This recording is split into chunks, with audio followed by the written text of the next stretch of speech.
नमस्कार। औद्योगिक प्रशिक्षण संस्थानों के व्यवसाय इलेक्ट्रॉनिक मैकेनिक के विषय ट्रेड थ्योरी की पाठचर्या में अंकित प्रसंग डिजिटल इलेक्ट्रॉनिक्स के बारे में मैंने आपको पिछले वीडियो में प्रशिक्षण प्रदान किया था। आइए आज हम डिजिटल इलेक्ट्रॉनिक्स प्रसंग का आगे का भाग पढ़ते हैं। तो आइए देखते हैं आज का प्रसंग डिजिटल इलेक्ट्रॉनिक्स।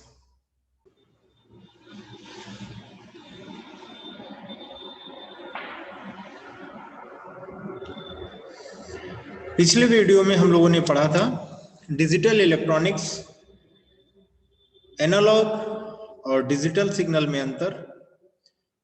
साथ ही पढ़ा था हम लोगों ने नंबर सिस्टम। तो अब पिछले वीडियो से थोड़ा सा रिमाइंडर लेते हैं। हम लोग स्टार्ट करते हैं नंबर सिस्टम से।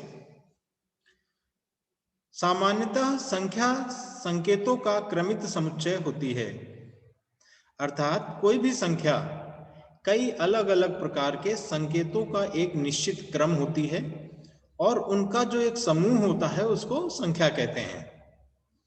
प्रत्येक संख्या में दो भाग होते हैं। पहला भाग पूर्णांक भाग कहलाता है और दूसरा भाग भिन्न भाग कहलाता है। और ये दोनों भाग एक रेडिक्स बिंदु से बटे होते हैं। नीचे संख्या का एक सामान्य प्रारूप दर्शाया गया है। जैसे यहाँ पर आप देख रहे हैं कि एक संख्या दी हुई है 3687.4215।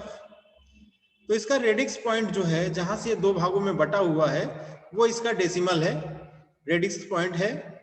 रेडिक्स पॉइंट के बाईं ओर जो हिस्सा है यानी 3687, ये आपका पूर्णांक भाग है। और रेडिक्स पॉइंट के जो दाईं ओर हिस्सा है यानी 4215, ये इसका भिन्न भाग है यानी फ्रैक्शन पार्ट है। किसी भी संख्या पद्धति का रेडिक्स या आधार पूर्णांक होता है तथा इसका मान सदैव 1 से ज्यादा होता है। हम लोगों ने पढ़ा है कि संख्या पद्धति 4 प्रकार की होती है पिछले वीडियो में। कौन कौन सी? पहली डेसिमल, बाइनरी, ऑक्टल और हेक्साडेसिमल। बाइनरी नंबर सिस्टम जो होता है उसका आधार 2 होता है, जबकि डेसिमल का आधार 10 होता है, ऑक्टल का 8 होता है तथा हेक्साडेसिमल का 16 होता है। तो इस तरीके से सारे पूर्णांक जो हैं, रेडिक्स जो हैं, 1 से ज्यादा हैं। किसी भी संख्या के रेडिक्स बिंदु से बाईं ओर अंतिम अंक एमएसडी यानी मोस्ट सिग्निफिकेंट डिजिट कहलाता है तथा रेडिक्स बिंदु के दाईं ओर अंतिम अंक एलएसडी अर्थात लीस्ट सिग्निफिकेंट डिजिट कहलाता है। उदाहरण के तौर पर अगर हम देखें तो 3687.4215 में एमएसडी जो बाईं ओर का अंतिम अंक है 3, वो एमएसडी है तथा दाईं ओर का अंतिम अंक जो 5 है वो उसका एलएसडी है यानी लीस्ट सिग्निफिकेंट डिजिट है। क्लासिफिकेशन ऑफ नंबर सिस्टम में हम लोगों ने पढ़ा था कि रेडिक्स के आधार पर संख्या पद्धति 4 भागों में बांटी जा सकती है। बाइनरी संख्या पद्धति, डेसिमल संख्या पद्धति, ऑक्टल संख्या पद्धति तथा हेक्साडेसिमल संख्या पद्धति। इसमें से हम लोगों ने बाइनरी संख्या पद्धति और डेसिमल संख्या पद्धति के बारे में पिछले वीडियो में पढ़ा था। आज हम लोग पढ़ेंगे ऑक्टल संख्या पद्धति तथा हेक्साडेसिमल संख्या पद्धति क्या होती है। तो सबसे पहले आइए देखते हैं ऑक्टल नंबर सिस्टम क्या होता है। ऑक्टल संख्या पद्धति का आधार 8 होता है। इसमें 8 अंकों का उपयोग किया जाता है। ये 8 अंक 0, 1, 2, 3, 4, 5, 6 एवं 7 होते हैं, यानी 1 से 7 तक 7 और 0 को मिलाकर 8 अंकों का उपयोग किया जाता है। ऑक्टल संख्या पद्धति में दाएं ओर से प्रथम अंक के लिए 8 की पावर 0, द्वितीय अंक के लिए 8 की पावर 1, तृतीय अंक के लिए 8 की पावर 2, इसी प्रकार अन्य अंकों के लिए 8 की पावर के रूप में या 8 की घात के रूप में मान सदैव बढ़ता रहता है। जबकि दशमलव बिंदु वाली ऑक्टल संख्याओं में दशमलव बिंदु के दाएं ओर का प्रथम अंक 8 की पावर -1, द्वितीय अंक 8 की पावर -2 एवं इसी तरह आगे के अंकों का स्थान 8 की ऋणात्मक घात के रूप में बढ़ता रहता है। एक सामान्य प्रारूप चित्र में अगर देखें तो यहाँ पर एक ऑक्टल नंबर दर्शाया गया है इसमें आप देख रहे हैं कि एक डेसिमल पॉइंट है, डेसिमल पॉइंट के बाईं ओर 8 की पावर 0, 8 की पावर 1, 8 की पावर 2 और 8 की पावर 3, इस तरीके से एक निश्चित क्रम में संख्याएं बढ़ रही हैं। जबकि दशमलव के दूसरी ओर अर्थात दाईं ओर 8 की पावर -1, -2, 8 की पावर -3 और 8 की पावर -4 के क्रम में संख्याएं बढ़ती हैं। अब हम लोग हेक्साडेसिमल नंबर सिस्टम के बारे में जानेंगे।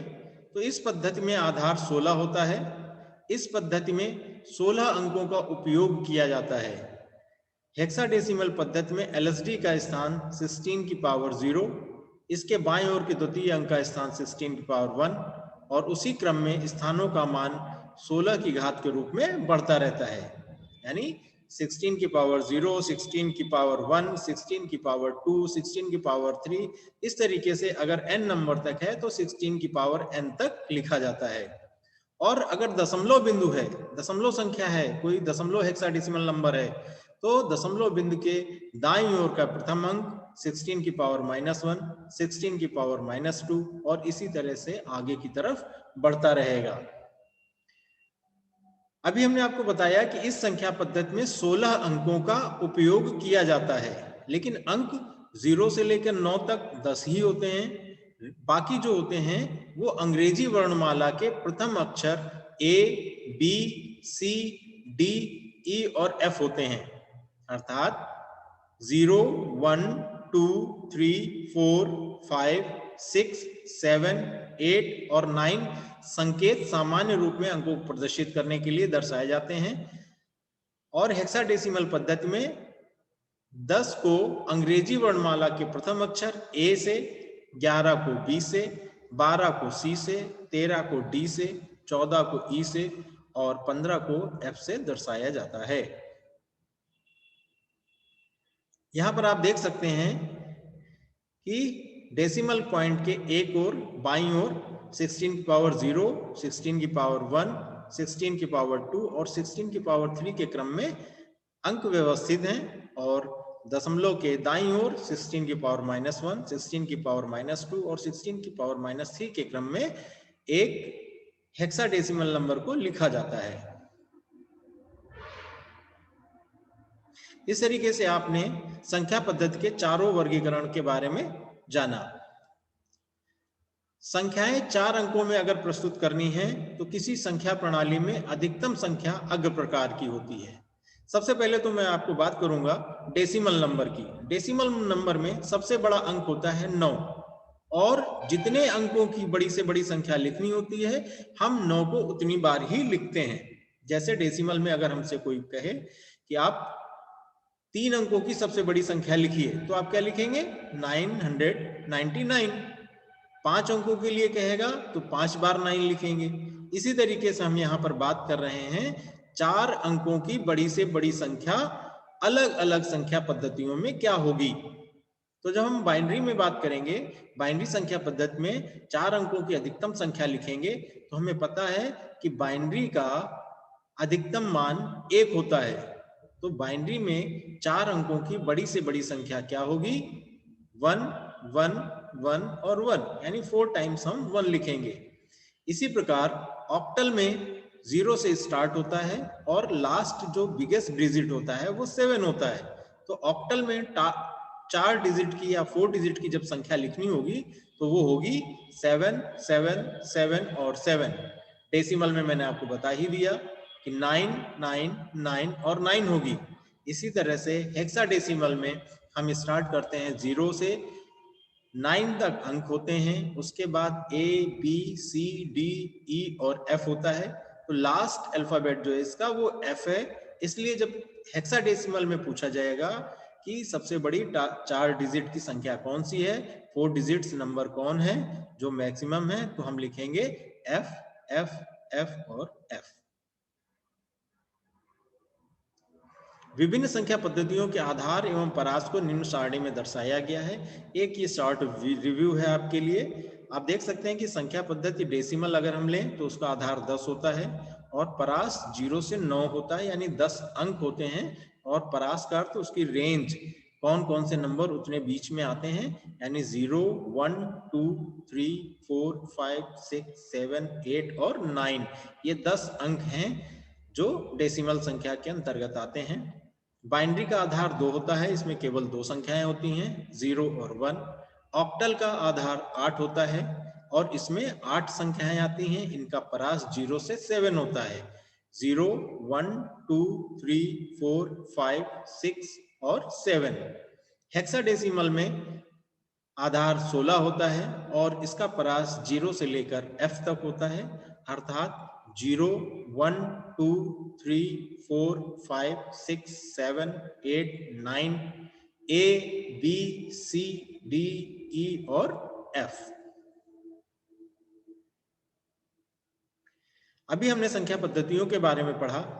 अब हम देखेंगे कि conversion from one number system to another system, यानी एक नंबर सिस्टम से दूसरे नंबर सिस्टम में किस तरीके से परिवर्तन किया जाता है। तो इसके लिए यहाँ पर 9 कन्वर्जन सिस्टम दिए गए हैं। कन्वर्जन सिस्टम यानी conversion from decimal number two binary number. Number 2, conversion from binary number two decimal number. Number 3, conversion from decimal number two octal number. Number 4, conversion from octal number two decimal number. Number 5, conversion from decimal number two hexadecimal number. Number 6, conversion from decimal number two hexadecimal number two decimal number. Number 7, conversion from hexadecimal number two binary number. Number 8, conversion from octal number two binary number. And number 9, conversion from binary number two octal number. तो इस 9 तरीके से हम नंबरों को एक संख्या पद्धति से दूसरी संख्या पद्धति में परिवर्तित कर सकते हैं। तो आइए सबसे पहले देखते हैं conversion from decimal number two binary number system, अर्थात किसी दशमलव संख्या को बाइनरी संख्या में कैसे बदलेंगे। तो इसके लिए किसी डेसिमल संख्या के बाइनरी संख्या में परिवर्तन के लिए भाग विधि को प्रयोग किया जाता है, जिसमें दी गई डेसिमल संख्या को 2 से लगातार विभाजित करते हुए प्राप्त शेष फलों को विपरीत क्रम में लिखते हैं, जहां प्रथम अंक MSB एवं अंतिम अंक LSB होता है, मोस्ट सिग्निफिकेंट बाइट, एवं अंतिम अंक LSB यानी लीस्ट सिग्निफिकेंट बाइनरी होता है। उदाहरण के तौर पर हम 37 जिसका आधार 10 अर्थात वो डेसिमल संख्या है, उसका परिवर्तन देखेंगे। Find the binary equivalent for decimal 37। तो अभी हमने बताया कि इसमें भाग विधि प्रयोग की जाती है और रिमाइंडर को उसके सामने लिखा जाता है। यहाँ पे देखिए आप, ये संख्या 37 ली गई है, इसको हमने 2 से डिवाइड किया है। 2 से डिवाइड करेंगे तो ये 18 टाइम्स जाएगा, 2 8 जा 18 जा 36 और रिमाइंडर यहाँ पर आएगा 1। इसके बाद 9 2 जा 18 और रिमाइंडर आया 0, यानी शेष कुछ नहीं बचा। फिर हमने 4 से डिवाइड किया, 4 2 जा 8, यहाँ पर रिमाइंडर आया 1। फिर 2 2 जा 4, रिमाइंडर आया 0, 2 2 जा 1, रिमाइंडर आया 0 और उसके बाद यहाँ पर ये 1 बचा, इसको हमने यहाँ पर ऐसे लिख लिया। या 2 से इसको अगर डिवाइड करें तो ये पूरा नहीं जाएगा, रिमाइंडर लिखेंगे तो यहाँ पर 1 लिखा जाएगा। अभी हमने बताया था आपको कि रिमाइंडर्स जो होते हैं उनको विपरीत क्रम में लिखते हैं। विपरीत क्रम का मतलब है कि जो सबसे बाद में रिमाइंडर आया है उसको सबसे पहले लिखेंगे और जो सबसे पहले आया था उसको सबसे बाद में। तो सबसे पहले कौन सा आया है, सबसे बाद में MSD जो है वो कौन सा है, 1 है। उसके बाद 0 0 है, फिर 1 है, फिर 0 है और फिर 1 है। तो इस तरीके से हम देख सकते हैं the binary equivalent for 37 is 1 0 0 1 0 1, यानी 37 को जब हम 37 को जब हम बाइनरी में लिखेंगे तो 1 0 0 1 0 1 लिखेंगे। इसके बाद हम देखेंगे कि conversion from binary number two decimal number, अर्थात बाइनरी नंबर को डेसिमल नंबर में कैसे परिवर्तित किया जाता है। तो किसी भी बाइनरी संख्या के डेसिमल संख्या में परिवर्तन के लिए दशमलव के बाईं और न्यूनतम महत्वपूर्ण अंक को 2 की पावर 0 से अधिकतम महत्वपूर्ण अंक की तरफ 2 पावर n तक तथा दशमलव के दाईं ओर 2 की पावर -1 से 2 की पावर n तक गुणा करके योग कर देते हैं। इसमें हम उदाहरण के लिए देखेंगे, एक संख्या हमने ली है बाइनरी 100101, जिसका आधार 2 है, अर्थात ये बाइनरी नंबर है। हम इसका परिवर्तन बाइनरी से डेसिमल में करेंगे। Find the decimal equivalent for binary 100101। हम यहाँ पर सबसे पहले ये देखेंगे कि इसमें कोई दशमलव तो नहीं है, तो यहाँ पर देखिए कोई भी दशमलव नहीं है। संख्या आपकी बाइनरी में 1 0 0 1 0 और 1 है। तो बताया गया था कि दशमलव से बाईं ओर जो सबसे पहला यानी न्यूनतम अंक होगा बाइनरी में, उसके लिए 2 की पावर 0 लिखा जाएगा। उसके बाद 2 की पावर 1, 2 की पावर 2, 2 की पावर 3, 2 की पावर 4 और 2 की पावर 5 हो गया। अब इन बाइनरी नंबर्स को इन्हीं से मल्टीप्लाई करते हैं, यानी 1 इंटू 2 की पावर 0, 0 इंटू 2 की पावर 1, 1 इंटू 2 की पावर 2, फिर 0 इंटू 2 की पावर 3, फिर 0 इंटू 2 की पावर 4, फिर 1 इंटू 2 की पावर 5। जब हम 2 की पावर 0 लिखेंगे तो इसका अर्थ है कि ये 1 है, तो 1 और 1 का मल्टीप्लाई होगा तो 1 आएगा। 0 को किसी भी नंबर से मल्टीप्लाई करेंगे तो 0 आएगा। उसके बाद 1 इंटू 2 की पावर 2 है, अर्थात 2 दूनी 4, एकम 4, तो यहाँ पर 4 लिखा जाएगा। 0 इंटू 2 की पावर 3 है, 0 से मल्टीप्लाई होगा, कोई भी संख्या होगी तो 0 हो जाएगी। फिर ऐसे ही देखते हैं तो 0 इंटू 2 की पावर 4 है, तो ये भी 0 हो जाएगा। फिर यहाँ पर है 1 इंटू 2 की पावर 5, तो जब 2 का 5 बार मल्टीप्लाई करेंगे, 5 टाइम्स मल्टीप्लाई करेंगे तो वो 32 होगा, और 32 को 1 से मल्टीप्लाई करेंगे तो 32 आएगा। इसके पश्चात 32 को 0 0 प्लस 0 प्लस 4 प्लस 0 प्लस 1, जब हम ये सारा टोटल करेंगे तो ये 37 आएगा। 32 4 36 और 1 37। तो इस तरीके से हम कह सकते हैं कि बाइनरी नंबर 100101 का डेसिमल इक्विवेलेंट नंबर 37 है। आज के प्रशिक्षण का सारांश यह है कि आपने संख्या पद्धति, उनका वर्गीकरण, ऑक्टल संख्या पद्धति, हेक्साडेसिमल संख्या पद्धति, एक संख्या पद्धति से दूसरी संख्या पद्धति में रूपांतरण के प्रकार, डेसिमल संख्या का बाइनरी संख्या में परिवर्तन एवं बाइनरी संख्या का डेसिमल संख्या में परिवर्तन का तरीका आपने आज प्रशिक्षण प्राप्त किया। आज मैंने आपको जो कुछ भी पढ़ाया है, ये सारा कुछ एनके प्रकाशन की इलेक्ट्रॉनिक्स मैकेनिक NSQF लेवल 5 की थ्योरी बुक जो शशिकांत राय जी के द्वारा लिखी गई है, उससे लिया गया है। और मुझे उम्मीद है कि आज जो आपने पढ़ा, ये आपको भविष्य में बहुत ही मददगार साबित होगा। धन्यवाद।